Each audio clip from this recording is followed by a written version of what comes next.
Good morning, नमस्कार, अस्सलाम वालेकुम। प्यारे देशवासियों, मैं आज आपके सामने कुछ ऐसी बातें रखना चाहता हूं जो आपका भी मन करता होगा और सोचते होंगे कि हमें भी कुछ करना है।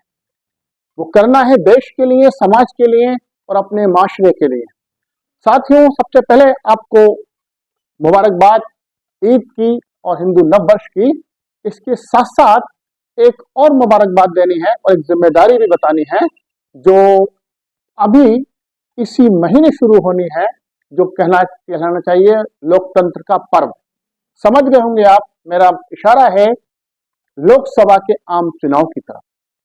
वो चुनाव होते हैं, ये लोकसभा के चुनाव, जो देश की का भाग्य निर्धारित करते हैं, देश की तकदीर बनाते हैं और बिगाड़ते भी। तो हमें इस बात को समझना चाहिए कि ये कोई ऐसा चुनाव नहीं है जिससे किसी पे कोई अंतर नहीं पड़ता, फर्क नहीं पड़ता, बल्कि इससे पूरे देश और विश्व में भारत का एक तस्वीर उभर कर आती है कि आपने कैसा जनाधार दिया। तो साथियों, प्यारे देशवासियों, हमें ये समझना है कि देश किधर जा रहा है और हमें कहां पर हम काम करना चाहिए। आपको पता होना चाहिए कि हमारा ये चुनाव जो हर साल 5 वर्ष बाद होता है, पहला चुनाव 1951-52 में हुआ था और अब ये उसी तरह हर 5 साल बाद कुछ मध्यवर्ती चुनाव भी हुए और अब ये 18वां लोकसभा चुनाव होने जा रहा है।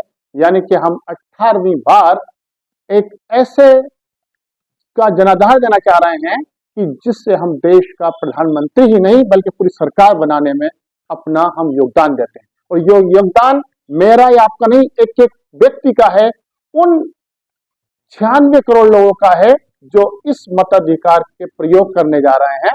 इस वक्त हमारे देश की जनसंख्या 140 करोड़ हो चुकी है और जिसमें लगभग 96 करोड़ लोग जो हैं वो मतदाता हैं, यानी कि वो देश की सरकार बनाने में सक्षम हो, सरकार बनाएंगे। ये चुनाव बहुत महत्वपूर्ण है और ये 19 अप्रैल से चुनाव शुरू हो रहा है जो 1 जून तक चलेगा। बहुत बड़ा चुनाव है और ये चुनाव भारत में पहले चुनाव के बाद दूसरा चुनाव है जिसमें लंबा चलेगा। पहला चलेगा लगभग 1.5 महीने और चरणबद्ध ढंग से चुनाव होता ही है हर बार, लेकिन इस बार के चुनाव आपके लिए महत्वपूर्ण इसलिए भी है कि कुछ ऐसे मुद्दे हैं जो हमें उठाना चाहिए, ऐसे मुद्दे हैं जो हमारे देश का भविष्य निर्धारित करते हैं, कुछ ऐसे मुद्दे हैं जो हमारे देश को नीचे या ऊपर ले जाते हैं, लेकिन हम उन मुद्दों पर ध्यान नहीं देते।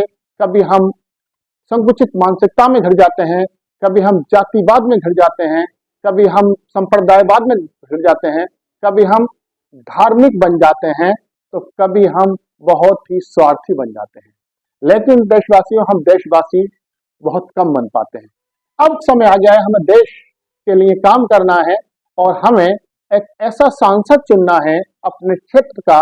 हम 543 लोकसभा क्षेत्रों में हम अपना मताधिकार का प्रयोग करेंगे और 543 यानी कि 543 पूरे देश से लोकसभा के मेंबर चुने जाएंगे और ये सब मिलकर एक ऐसे देश की सरकार बनाएंगे जो पूरे 5 साल काम करेगी और हर 5 साल बाद ऐसा होता आया है। तो इस बार आपको ऐसा जनाधार देना है जो हमें नफरत नहीं, प्यार की शिक्षा दे, हमें लड़ाई नहीं, हमें मिलाने की बात करे, हमें डराए नहीं बल्कि देश को विकास के रास्ते पर ले जाए, हमें महंगाई की मार नहीं दे बल्कि हमें बहुत ही सुविधाजनक सच्चाई से हमारी सेवा करे, सिर्फ हमें दिखावा नहीं करे, विज्ञापन की सरकार नहीं हो, ऐसी सरकार हो जो देश को साथ लेकर चले, देश के निचले तबके को भी लगे कि मेरी सरकार है, देश के अल्पसंख्यक वर्ग को भी लगे कि मेरी सरकार है और देश के उच्च वर्ग को भी लगे कि मेरी सरकार है। उसके लिए हमें अपने गिरीबान में भी झांक कर देखना है और उन लोगों के गिरीबान में भी झांक कर देखना है जो हमसे वोट मांग रहे हैं। मैं उन सब सांसदों की बात कर रहा हूं जिन्होंने आपने पिछले 5 साल में चुना।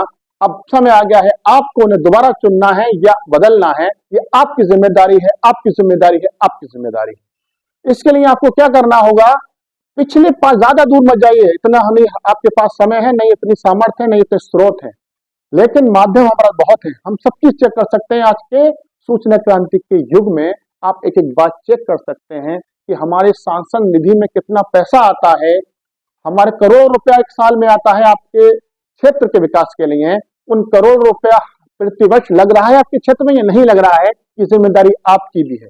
अब समय आ गया है उसका आप मूल्यांकन करें, आप उसका रिपोर्ट कार्ड चेक करें। अगर वास्तव में उसने आपके क्षेत्र का विकास किया है, वास्तव में उसने एक सद्भावना के साथ में देश को आगे बढ़ाने की बात की है, उसका व्यवहार कुशल रहा है, मिलजुल कर चलने वाली बात करी है, हर धर्म में उसकी समानता है और हर धर्म को वो अपना धर्म मानता है, क्योंकि वो आपका प्रतिनिधि है, आपका वो सांसद है, आपकी बात उठाता है पार्लियामेंट में। अब आपको देखने का समय आ गया है। अगर उसने ऐसा नहीं किया है तो अब समय आ गया है, आप उसको बदल डालिए और जो भी आपके क्षेत्र के उम्मीदवार हैं उनमें आप चेक करिए। नहीं, आप धर्म का चश्मा हटा दीजिए, आप जाति का चश्मा हटा दीजिए, आप राजनीतिक दलों का चश्मा भी हटा दीजिए। आप ये देखिए उसमें कौन शिक्षित है, कौन उसमें सद्व्यवहारी है, कौन ऐसा व्यक्ति है जो सब धर्मों को साथ लेकर चल सकता है, सब जातियों की बात करता है, आपकी बात करता है, निचले तबके की बात करता है, ब्राह्मण की बात भी करता है तो वो एक अंसारी की बात भी करता है, वो ठाकुर की बात करता है तो कुरैशी की बात भी करता है, वो एक SC ST की बात करता है तो बहुत ही निचले तबके की बात करता है। यानी कि वो देशवासियों में एक समानता की बात करता है। ऐसे व्यक्ति को आप चुनिए और ये आपको मिल जाएंगे।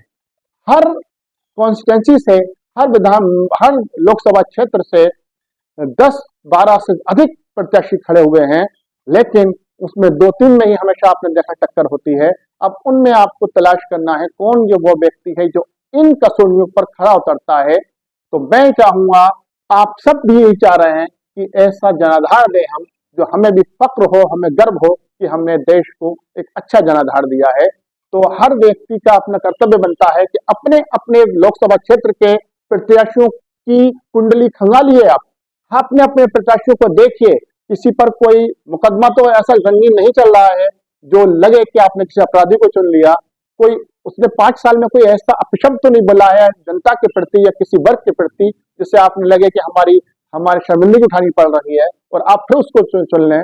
आप ऐसे व्यक्ति को चुनिए जो आपको एक व्यापकता से देखता है, वोटर को वोटर की तरह देखता है, देश की तरक्की के लिए काम करता है। तो समय आ गया है।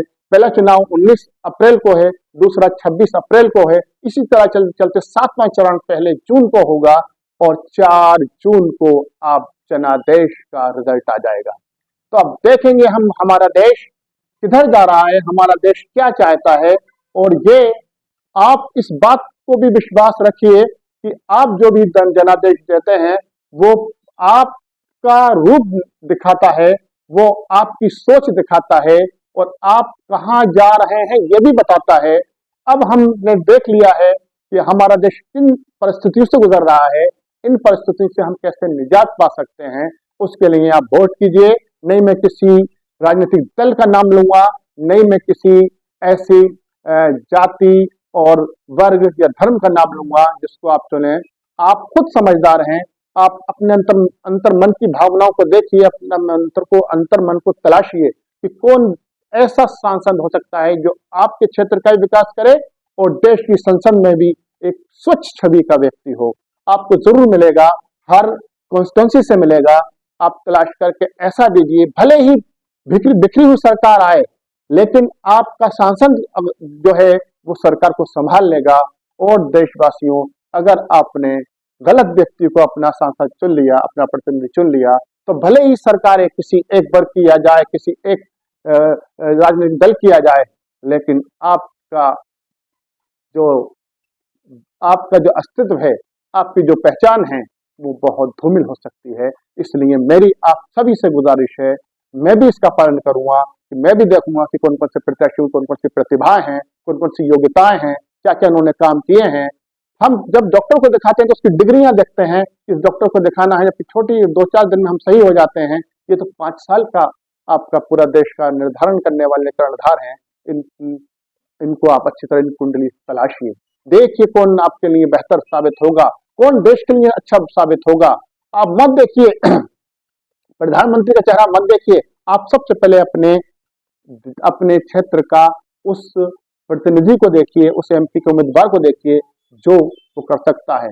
और अगर कोई उम्मीदवार अच्छा नहीं है और पार्टी भले ही आपकी अच्छी हो, तो आप उस पार्टी को दोष दीजिए, उसने क्यों ऐसा प्रतिनिधि भेजा है जो आप उसको देने के लिए मजबूर हैं। तो आप मजबूर नहीं हैं, आप स्वतंत्र हैं। और ये चुनाव आयोग का भी संदेश है कि निष्पक्ष चुनाव होगा, स्वतंत्र चुनाव होगा, और इसमें हम सबकी भागीदारी है। आप निष्पक्ष होकर जब ब्लड बॉक्स के पास आप जाते हैं, जहां पर आप मशीन में आप वोट देते हैं, तो वो चारों तरफ से घिरी होती है, अकेले आप होते हैं, और वो ब्लड यूनिट होता है, उन उम्मीदवारों के नाम होते हैं, उनका चुनाव चिन्ह होता है, और आप होते हैं, आपकी उंगली होती है। वहां पर आप उस जगह उंगली रखिएगा जो आपको लगे ये व्यक्ति मेरे क्षेत्र का, मेरे देश के लिए अच्छा साबित हो सकता है। बस मैं आपसे इतना ही कहना चाहूंगा। अगली वीडियो में हम जल्दी मिलेंगे और कुछ ऐसे मुद्दों पर और बात करेंगे जो हमारे देश के लिए हितकारी हो सकती है, हमारे देश को का मान सम्मान बढ़ा सकती है, और हमारे समाज को भी आगे ले जा सकती है। साथियों, मेरे नौजवान साथियों को मैं आह्वान करता हूं कि आप हर तरह के मनभेद मिटा दीजिए, मतभेद मिटा दीजिए। देश का सवाल है, ये किसी जाति, किसी धर्म का सवाल नहीं है। देश ने सैकड़ों साल तक, आज फिर वो वक्त आया है, आज फिर वो समय है जो देश के नौजवान सही जनादेश देते हैं। हमको डर की भावना को निकालना है, हमें हमें कर्म की भावना को आगे बढ़ाना है। ये है देश हम सबका है, आइए इसको हम संवारते हैं। निष्पक्ष, स्वच्छ और स्वतंत्र चुनाव के द्वारा हम एक सरकार को चुनते हैं जो हम, आइए फिर इस हम पर्व में शामिल होते हैं, आप भी हम भी। जय हिंद।